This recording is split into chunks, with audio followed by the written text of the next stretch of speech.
Is Aaron Rodgers waiting on the Minnesota Vikings to throw their hat in the ring for his services before making a final decision? A new report certainly seems to indicate that. Then we'll talk about whether or not the Steelers should go out and try and trade for superstar running back Christian McCaffrey as the 49ers gear up for a rebuild. And then I have my updated list of new Steelers free agency targets now that we are 1 week through NFL free agency. Welcome into Steelers Talk. I'm your host, Jack Sperry. Before we get into the content today, guys, when Aaron Rodgers eventually decides where he wants to play football in 2025, or if he decides to retire, we are going to go live when he makes that decision to break down the future at the quarterback position regarding the Pittsburgh Steelers, whether that includes Aaron Rodgers or whether that includes a plan that the Steelers need to go to after Aaron Rodgers goes elsewhere. We will be going live right here on this channel, and we'll be giving away a Steelers jersey during that live stream. So make sure you guys click that subscribe button right now and join us live whenever Aaron Rodgers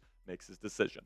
So speaking of Aaron Rodgers here, Dianna Russini from The Athletic says that the Vikings are still deciding whether or not to put their hat in the ring and give Aaron Rodgers an offer to be their starting quarterback for the 2025 NFL season. This is what Russini put out earlier today. Here's what you need to know. The Vikings are having discussions about what they want to do at quarterback and if they want Aaron Rodgers. Rodgers is giving them time and waiting to hear from Minnesota. The Vikings have yet to make a decision.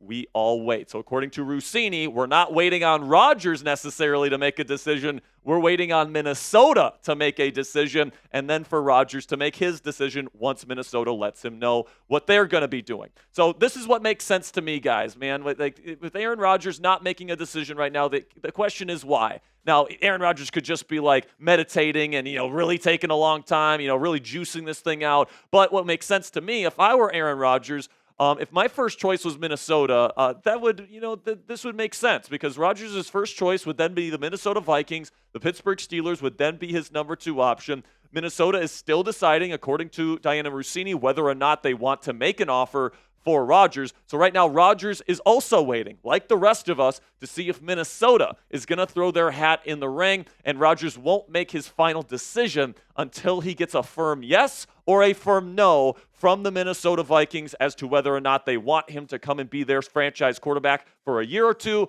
or if they want to move forward with J.J. McCarthy, who they drafted in the top 10 of last year's NFL draft. And if this report from Dianna Russini is correct, people are blaming Rodgers for dragging this out, saying that he's an attention whore and that he's looking for all this attention and he just wants all the spotlight to be on him, when really it's on Minnesota for dragging this thing out and taking forever to decide if they're even interested in Aaron Rodgers' services. It's now day 5 of NFL free agency, and Daniel Jones signed multiple days ago, and apparently the Minnesota Vikings still do not have a firm yes or no answer to Aaron Rodgers as to whether or not they want him to be their starting quarterback in 2025. I will say, keep in mind that outside of Russini, there's other people in the reporting space in the NFL, Ian Rappaport, Adam Schefter, very reputable names that claim that the Minnesota Vikings are sticking with J.J. McCarthy as their starting quarterback, and he will be their starter in 2025, and that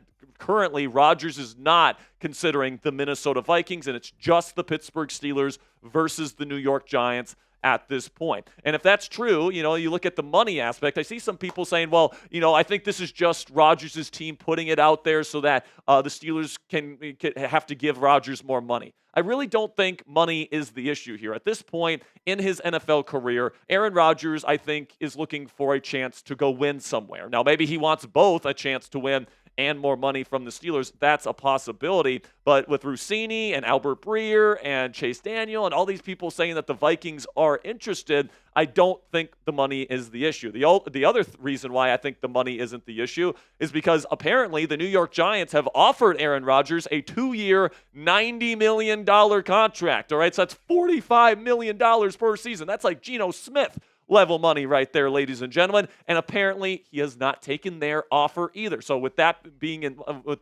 in mind, I really don't think the Giants are in consideration. If I were Aaron Rodgers, I would not be considering the New York Football Giants because they have a very unestablished head coach in Brian Dable. Even though he's an offensive guy, He's never really been a winner there with New York. They made the playoffs. They won one playoff game, but his standing in that organization is definitely up for grabs. Also, they're likely to draft a quarterback in the first round of the NFL draft. Apparently, Rodgers wants a 2-year deal, and he wants a team that's willing to commit to him as their starter for the next 2 seasons. I don't know if New York can provide that. Also, when you look at their offensive personnel, they have Malik Neighbors, but then after that, they have like Darius Slayton as their second wide receiver.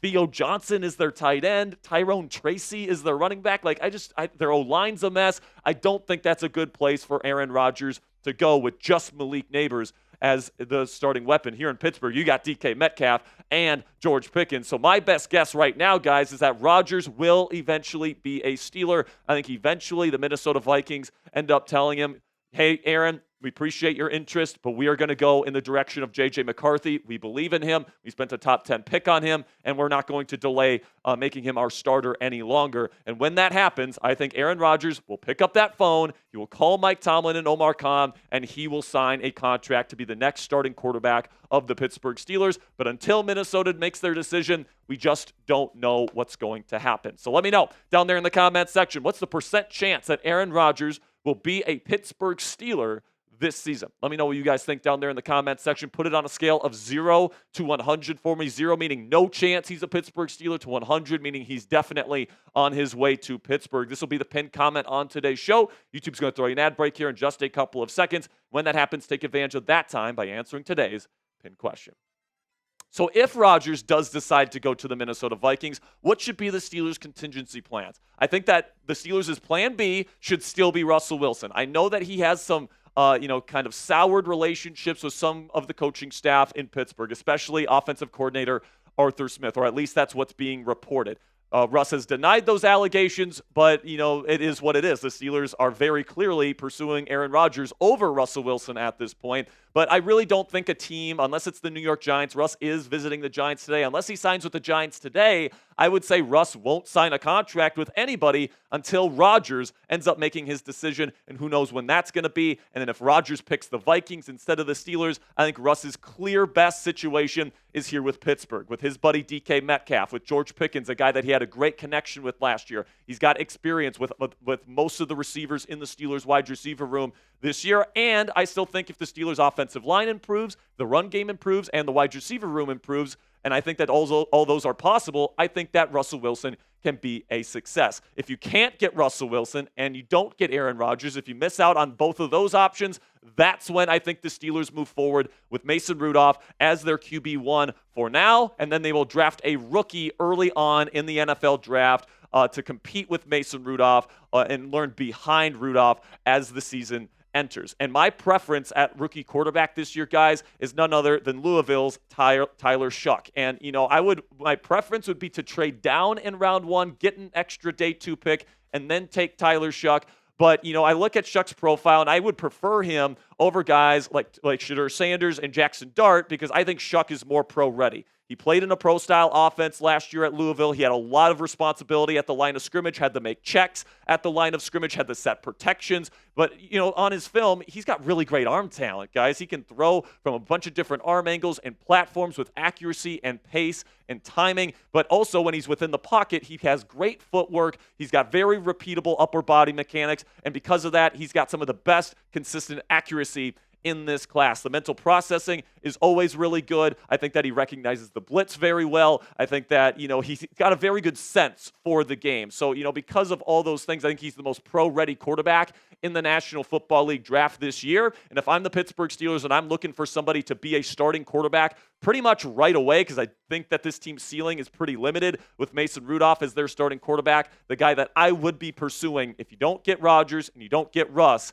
is Louisville's Tyler Shuck. Now, before we get into the rest of our content today, I want to tell you about our sponsor today at Mando Whole Body Deodorant. The time for spring cleaning has officially come, guys, and to be honest with you guys, I really like this time of the year. You get to kind of put your house in order. You get to get rid of some of the things that you don't use anymore, and I'm also really excited to get rid of my old deodorant. I just started using Mando Whole Body Deodorant. I've been using their body wash for about a year now, but I just switched to their deodorant, and it's absolutely fantastic, and it's been an absolute game changer for me. From the founders of Lumi, Mando Whole Body Deodorant is helping men conquer their odor in a new way. Mando is safe to use anywhere on your body and is clinically proven to block odor all day and control odor for up to 72 hours. Also, Mando's entire line of products are baking soda free, paraben free, and you can choose from a variety of fresh scents like bourbon leather, clover woods, Mount Fuji, or Pro Sport. New customers get $5 off a starter pack with our exclusive code and use the link. Use code CHAT at shopmando.com. That's shopmando.com. Mando starter pack is perfect for new customers because it comes with a solid stick of deodorant, cream tube deodorant, 2 free products of your choice like a mini body wash or deodorant wipes, for example, plus free shipping. So personally, guys, I've been using Mando's body wash for about a year now. They gave us some samples when we partnered with Mando for the first time about a year ago. And let me tell you, man, this is the best smelling body wash I have ever used. It smells like bourbon leather, so it's super, super masculine. And when you get your starter pack, you guys can get a smaller bottle like this one. And let me tell you, man, once you try this sample, you are going to want to order more. Plus, I just started using their stick deodorant, and it's absolutely fantastic as well. As a special offer for our listeners, new customers get $5 off a starter pack with our exclusive code that equates to over 40% off your starter pack when you use code CHAT at shopmando.com. That's shopmando.com. Please support our show and tell them that we sent you. Smell fresher, stay drier, and boost your confidence from head to toe with Mando Whole Body Deodorant today. So let's talk about this here. Some surrounding the San Francisco 49ers media space and even some other teams like the Denver Broncos, the Las Vegas Raiders space are wondering if the 49ers would be open to trading superstar running back Christian McCaffrey as this team appears to be heading towards a rebuild. They are open to trading Brandon Ayuk. They traded Deebo Samuel this offseason. They let a bunch of their free agents hit the open market. It appears that the San Francisco 49ers, guys, they are heading towards a rebuild. And with Christian McCaffrey not getting any younger, could they potentially be looking to unload him? And then could the Steelers be interested in him? Personally, guys, I don't think San Francisco is going to trade C-Mac. All right. I think that, his cap hit isn't that high for the next 2 years. It's under $10 million. That's a very reasonable figure for the 49ers. Now, after those 2 seasons, I can definitely see them offloading Christian McCaffrey at some point, but heading into this next season, he's still an affordable asset, and he's still a very good player and a perfect fit for Kyle Shanahan's offense. So I do think he'll probably remain with the 49ers this year, but hypothetically here, let's talk about if Pittsburgh should be interested in his services if he does become available via trade. Now, you look at McCaffrey's kind of profile here.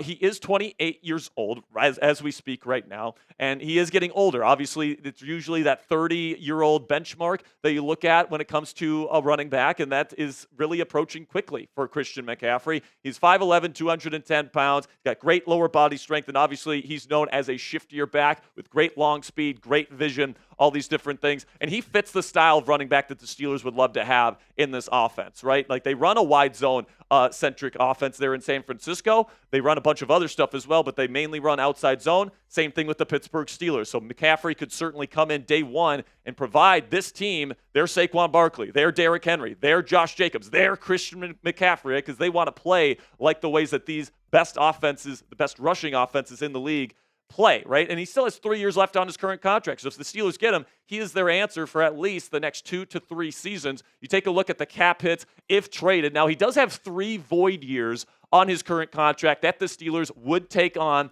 if they traded for C-Mac. So in the 3 years that he'd be playing here, it'd be a $4.4 million cap hit in 2025, a $6.9 cap hit or $1 million cap hit in 2026, and then a $22.4 million cap hit in 2027. His contract is kind of built so that you can restructure it. And it's probably built to be restructured because they offloaded a lot of that money into the 2027 season. But also, you got money involved in 2028, 2029, and 2030 at this point on his current deal. So maybe this isn't a contract that Pittsburgh would necessarily want to take on for a running back that is getting older. And for all those reasons, guys, I would personally offer a 4th-round pick for Christian McCaffrey. I don't want to give up a 3rd or a higher, all right? Like Christian McCaffrey is getting older. You might get 2 to 3 more like truly good seasons out of him, and then he's gonna start to wane. And personally, guys, I think that with the draft picks that the Steelers have at their disposal right now, they can't be going around trading day 1 and day 2 draft picks. They only have 2 picks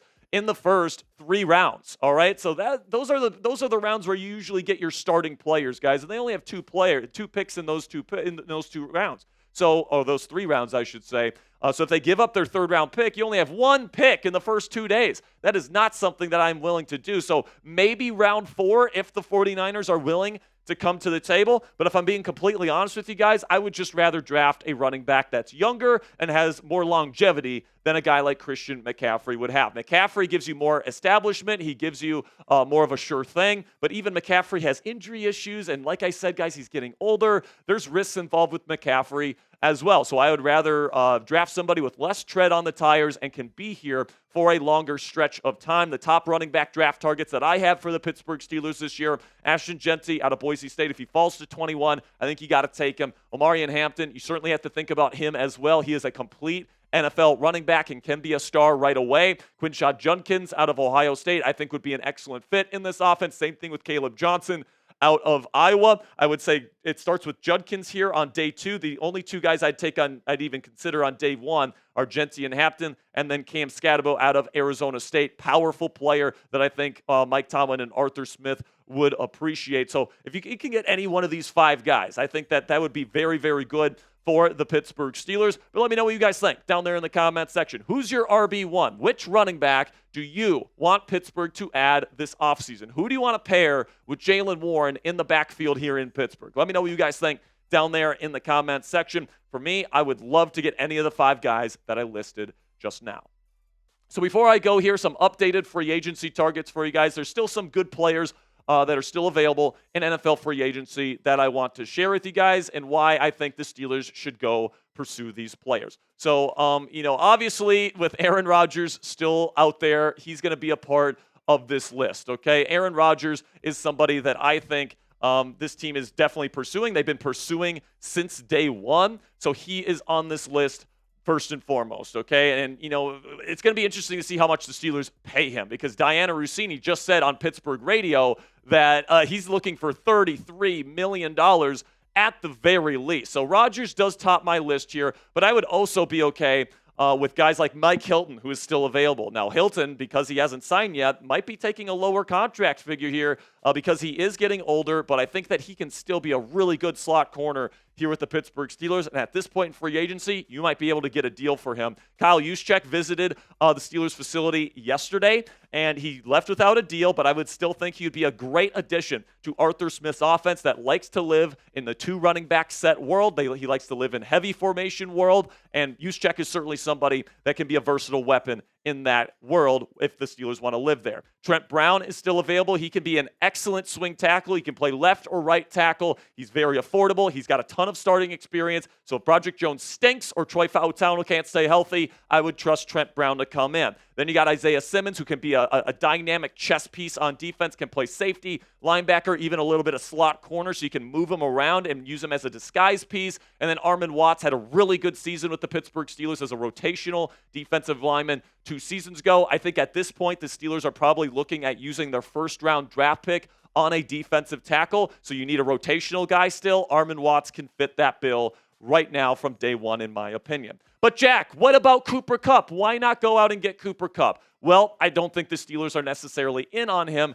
at least at the price tag that he is reportedly asking for. Reportedly, he's asking for $13 to $15 million per season on his next deal. And right now, the favorites to get him, according to the recent reports, are the Seattle Seahawks, who are the current betting favorite, the Dallas Cowboys, or the New Orleans Saints, who are also reported to make a push for him. So I do not think the Steelers are in on Cooper Kupp, especially not at $13 to $15 million, especially after just paying DK Metcalf. So let me know down there in the comment section, who's your guy? Name someone you still want the Pittsburgh Steelers to sign in NFL free agency. Let's limit this, away from the quarterback. We already know what you guys' takes are on Aaron Rodgers, Mason Rudolph, Russell Wilson, all these guys. Let me know a position player, not named quarterback, that you would like the Pittsburgh Steelers to go out and sign in NFL free agency. That'll be it for today's show, guys. Thank you so much for making it to the end. Make sure you click that subscribe button right now, because whenever Aaron Rodgers makes his decision, we'll be going live right here on this channel. So for the latest Steelers news and rumors this offseason, make sure you click that subscribe button. Until next time, guys, here we go, Steelers.